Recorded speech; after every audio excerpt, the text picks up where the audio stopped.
अब हिंदुत्व की क्रांति, सनातन की क्रांति, महाराष्ट्र की इस भूमि से जहां छत्रपति वीर शिवाजी ने हिंदवी स्वराज्य की स्थापना का संकल्प लिया था, पर किसी के भी आस्था पर पत्थर फेंकना इस बात से दर्शाता है कि ना तो वो मनुष्य कहलाने लायक है। हाँ, हमने सुना है कि हिंदू पलायन कर रहा है और इस पर डराया जा रहा है, विशेष प्रायोजित तरीके से डराया जा रहा है। ये इस देश का दुर्भाग्य है, हिंदुओं का दुर्भाग्य, क्योंकि हिंदू न एकजुट है न जगा हुआ है।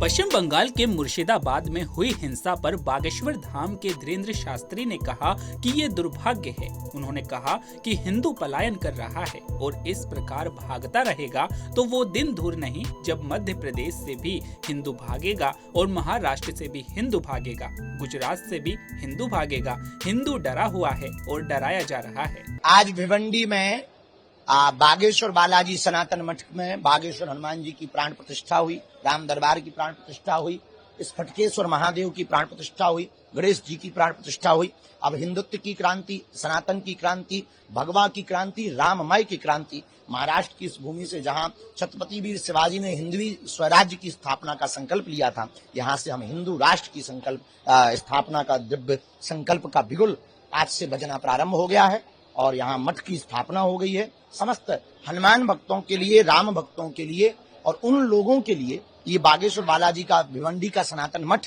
लाभकारी है। महाराष्ट्र के उन भक्तों के लिए जो किराया लगा करके बागेश्वर धाम मध्य प्रदेश नहीं जा सकते हैं, इतना खर्च नहीं उठा सकते हैं, उनके लिए यह भिवंडी का बागेश्वर सनातन मठ बहुत लाभकारी है। बहुत बालाजी का आशीर्वाद भी मिलेगा और सनातन संस्कृति के प्रचार प्रसार के लिए एक दिव्य केंद्र भी हो गया है, तो स्थान भी हो गया है। तो हम सब बहुत खुश हैं, बागेश्वर बालाजी के समस्त परिवार भी खुश है इस बागेश्वर बालाजी के सनातन मठ की स्थापना से।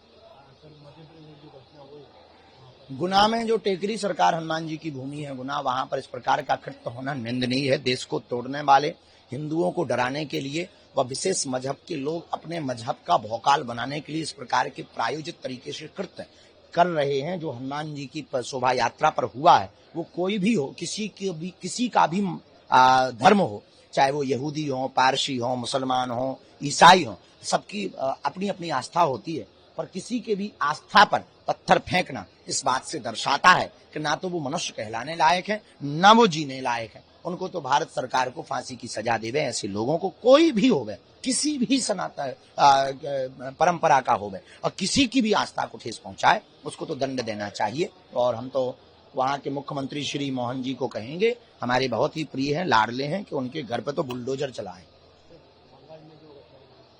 भारत, हाँ, हमने सुना है कि हिंदू पलायन कर रहा है और इस प्रकार अगर भागता रहेगा तो वो दिन दूर नहीं है जब मध्य प्रदेश से भी हिंदू भागेगा, महाराष्ट्र से भी हिंदू भागेगा, गुजरात से भी हिंदू भागेगा। हिंदू डरा हुआ है और डराया जा रहा है, विशेष प्रायोजित तरीके से डराया जा रहा है। ये इस देश का दुर्भाग्य है, खास करके हिंदुओं का दुर्भाग्य, क्योंकि हिंदू न एकजुट है न जगा हुआ, इसलिए ऐसा कृत्य हो रहा है। पर जल्दी ही इस पर रोक लगेगी, हमें भरोसा है। Thank you.